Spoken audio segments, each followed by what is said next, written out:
Where do we even start?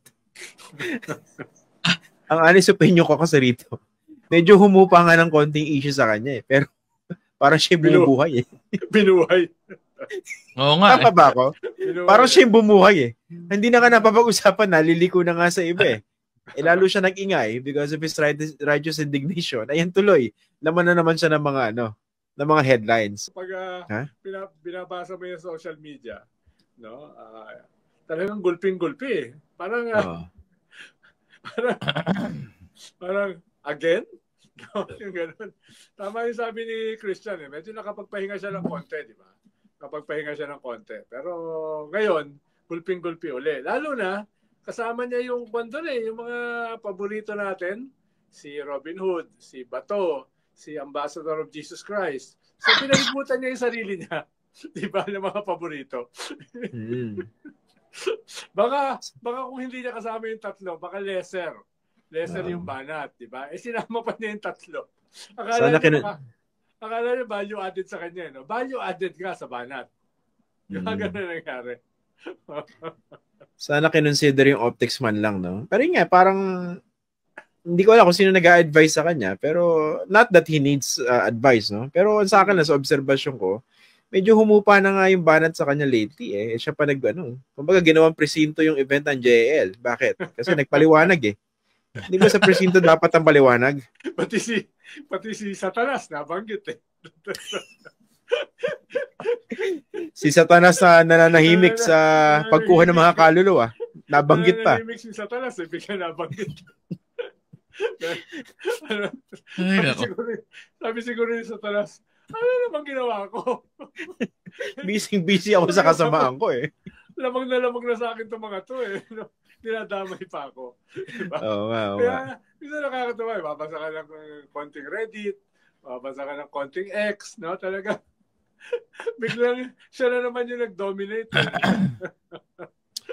Lahat ko na, bawat salita niya, bawat sentence, dinideconstruct sa social media. Grabe. Pati yung kanyang Eddie Wow, no? Pati lahat yun eh. Kaya, tawa ako ng tawa eh. Sabi ko, talagang walang patawad itong mga itong mga katulad ni Christian. No, hindi man lang pinalampas eh. Ba't ako? Oo, talagang kinuyog. Nagbigay na ako ng unsolicited advice na ngayon sa akin eh. Tahimik na sana, humuhupa na eh. Sana hindi na nagsalita. Yan tuloy.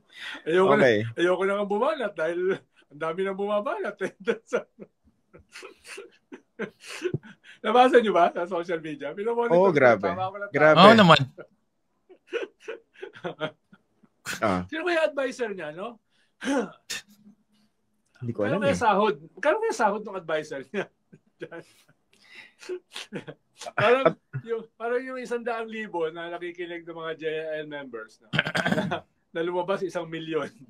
Yung 1,000 na nandun, no? Parang nababasa mo yung mga thought bubbles nila eh. Diba? Paano ba kami nadamay dito? Pumunta kami dito para magdasal eh sa Panginoon. naging presinto. Napaliwanagan eh. No? Naging presinto. Okay. Sige, Attorney Barry, kasi yung issue na to, hindi lang to legal, basically political ito. And clearly, doon yun ang larangan, no? Yung aspekto na gusto ni Senator Joel, the political. Pero, how did he fare? Badly? Hindi ko talaga maintindihan ano yung point nung that whole, ano ba tawag sa kanya, speech, sermon, na hindi mo alam eh. Dahil, yun nga, parang 47th anniversary ng JIL, religious gathering. As imbes na magsalita ka tungkol sa isang religious-themed na topic, didepensa mo sarili mo laban sa corruption. Di ba? Parang, medyo off ng konti. Tapos pangalawa, agree ako 100% dun sa sinabi na nyo pareho. Nakalimutan eh. Diba? Parang medyo humupa na nga eh. Nag-focus na, medyo nag-broaden na yung focus on flood control. Hindi na lang siya yung pangalan na lumabas. Medyo nakalimutan na yung kahihiyang ginawa niya na nag-privilege speech siya na ganung style din sa Senate. Medyo nakalimutan na yung pakialam niya dun sa Blue Ribbon Committee hearing na si Senator Marcoleta pa yung namumuno. So, kung may galit man, mas generalized, di ba? Galit sa mga corrupt na mga politiko o mga politikong sangkot sa korupsyon. Pero dahil nagkataon din siguro, slow news day. Talaga, yun ang binodcast Talaga nag-zero in sa kanya. At dahil nga, sa totoo lang, wala naman siyang bagong sinabi. Hindi siya nakatulong kahit isang katiking doon sa kanyang kaso dito sa issue na ito. Dahil lahat naman ang sinabi niya, una, expected. Pangalawa, sinabi na niya yung variants noon before, doon sa kanyang privilege speech at sa kanyang mga iba't ibang mga pahayag sa Senado. So, hindi ko naintindihan yung punto Binigyan mo na naman ng pagkakataon yung mga taong hindi naman kumbinsido sa pagiging inosente mo na, yun nga, wakwakin na naman yung mga isa-isang sinabi mo. Yun At this point nga, dapat manahimik ka na lang Kaya pa lang na mandak yung legal process Pero hindi Ayan. In-insert niya yung sarili niya doon sa conversation. Hindi naman kailangan. At yan, naalala uli ng mga tao na ito si Joel Villanueva, merong 120 million na kickback yan ayon kay Henry Alcantara. Hanggang ngayon, hindi pa niya sinatang maayos yung allegation na yon. At bukod doon, nakakainis siya. Yun yung yun Parang pinaalala mo uli, hindi lang yung akusasyon laban sa'yo, pero yung fact na sobra kang nakakairita. Dahil, ang tingin sa ng mga tao, guilty. Meron ka pa rin kapal ng muka na mag-invoke ng scripture. Diba? At magsabi na, tingnan, diba? Baka sa mata. Diba? Wala akong flood control. Diba? Hindi ko alam. Hindi ba niya gets na hindi siya credible messenger para sa, para sa mensaheng yon na kung meron mo magsasabi nun, hindi dapat siya dahil hindi siya nakakatulong sa sarili niya tuwing nagsasalita siya ng ganun. Pero I suppose, yun naman ang sakit ng lahat ng politiko Diba? Tingin nila lahat, sila ang God's gift sa political communication. And therefore, bigyan mo lang ako ng mikropono at pagsalitain mo ako, lahat ng problema ko sa mundo, kaya kong lutasin. Unfortunately, mukhang hindi yata yun yung naging resulta nitong latest sermon ni Senator Joel. Kasi pwedeng nagsasabi siya ng totoo, wala akong flood control. Pero hindi naman yun ang allegation Ang allegation yung nagbigay ng 150 million. At si Henry Alcantara nagsabi na nanghihingi siya ng ganitong pondo para sa multipurpose buildings. Pero humugot sila from flood control. So, nandun yung indignation ni Joel Villanueva dahil talaga namang on record, ayaw niya sa flood control. Pero hindi ng issue. Ang issue, yung 150 na binigay daw kay Ping. Yun ang dapat sagutin squarely. Yun ang sa akin. Hindi siya pwedeng luluren ng kahit anong speech. Yun ang dapat sagutin squarely. For all baka naman hindi niya tinanggap, di ba? Pero yun ang dapat ipaliwanag. Well, ang kanyang attempt na i-address yun kanina ay parang pinapalabas niya, paiba-iba daw yung storya. Kung saan dinala yung pera.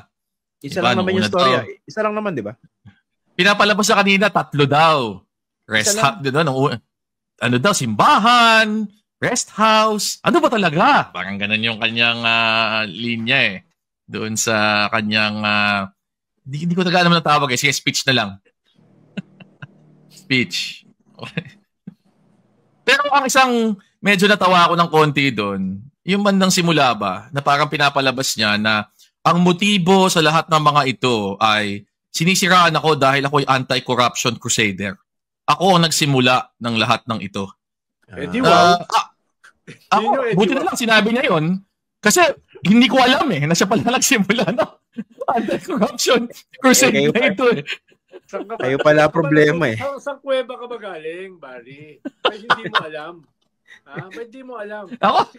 Si Christian nga alam Kaya bilib na bilib kay Joel yan No? Siyempre. Pelo Tomasian yan. Bilib na bilib siya. Bilib na bilib kami. Sa akin kung ang tingin ni Senator Joel, siya ay sobrang linis, walang bahid ng korupsyon, baka pwede siyang dumalo sa isang UAAP game ng UST. Yun lang. No? Pag dumalo siya, I rest my case. Pwede bang dagdagan? Dalo lang siya. Yung panoorin niyang laban, UST versus UP. Dalo lang siya. Doon, ayun, bibilib ako talaga. Sige, medyo ililiko ko rin ng konti, no? Ito, impression ko lang ito, no? Because of what has been happening.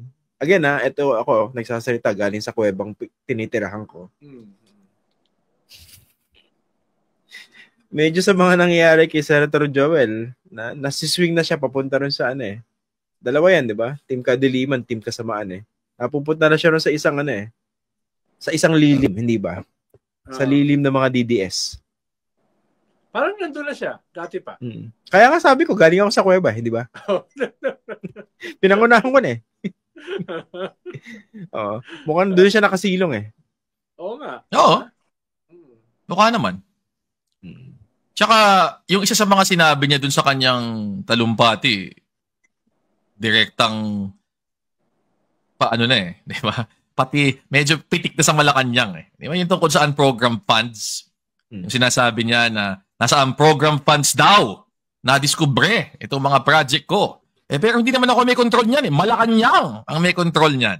Kanyang inirit